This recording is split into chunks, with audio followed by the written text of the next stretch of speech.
So GameStop announces this week that the Xbox 360 and PS3 are now officially retro consoles on their website. But are they really retro consoles? Let's talk about it.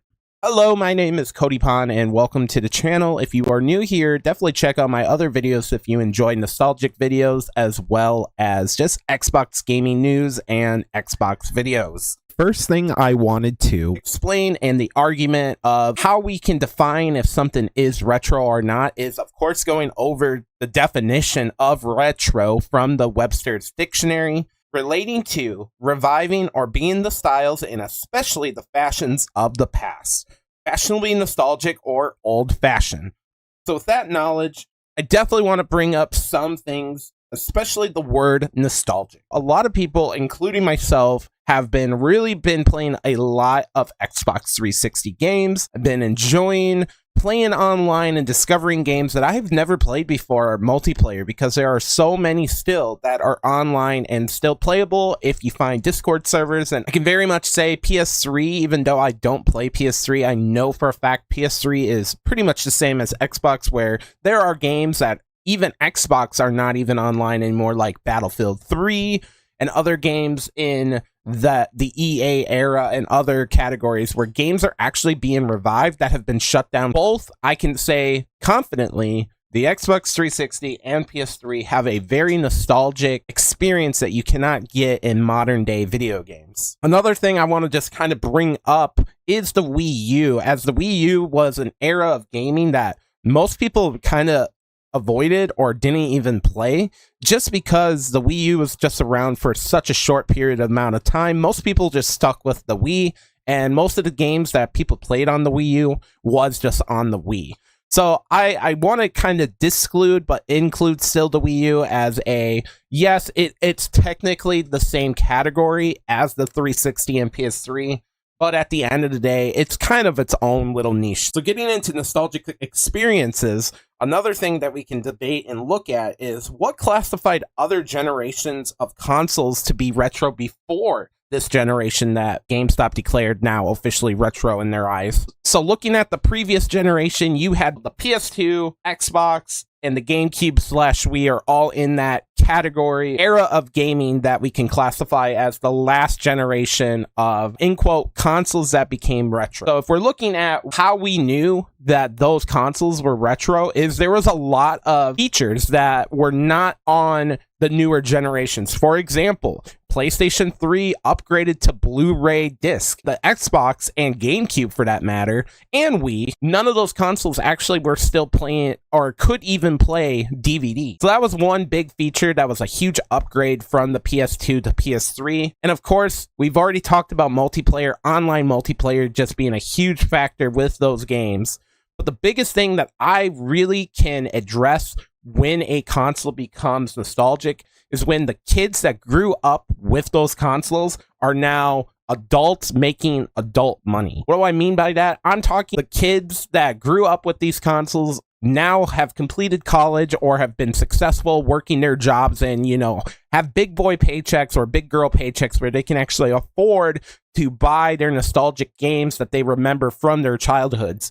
Usually when this era happens with video games, this is when technically a console is considered retro, because once again, they are feeling nostalgic for it. Now, there are some things with the modern consoles that are very comparable still to the Xbox 360 and PS3. An example, you have the Xbox 360 games still fully backwards compatible with the Xbox Series X. Most of them, not all of them, but most of them, you can still play online multiplayer on the new Series X, which in that showcase, you still technically can play all those games. So did it ever become nostalgic? It never actually left the scene. People never actually stopped fully playing it. So can we actually consider games like that retro? Another thing that you can debate still with the 360 and PS3, at the end of the era of the 360 and PS3, you did have quite a few games starting to get microtransactions and DLC,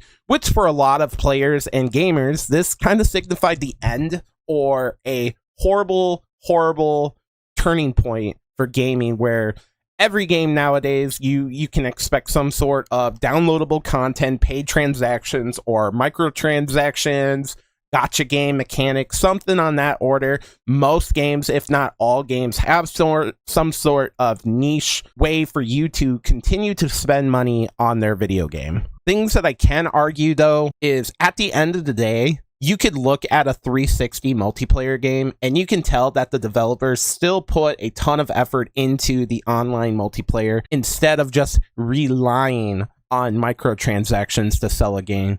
While today's games are mainly focused on how cool or how quirky or how goofy can my character look, to be able to sell this to players to make them continue the experience, or such as battle passes, where they are buying battle passes to get more and more cosmetics for their character or guns, etc. So I can very confidently say that the Xbox and 360, yes, the culture has changed, and we have to accept that these consoles are not modern.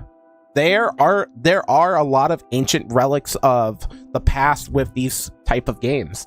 This was an era of gaming that was still very, very new to online gaming. And for me and many other players, it's very nostalgic to go back and even just hop on the good old Xbox 360 or PS3 and play these games like they were meant to be played. So do I think, in my opinion, that the 360 and PS3 and the Wii U are now retro consoles? The answer is yes. My personal beliefs and many others, you know, we're looking for that gaming experience that we had, maybe not even in the childhood, but for me in my late teenage years of high school, looking for those games that really just made me have so much fun experiencing them with friends. And I want to relive those memories, which is exactly what retro, or aka the nostalgic feeling of retro, is. So at the end of the day, yes, these are retro. We have to accept it.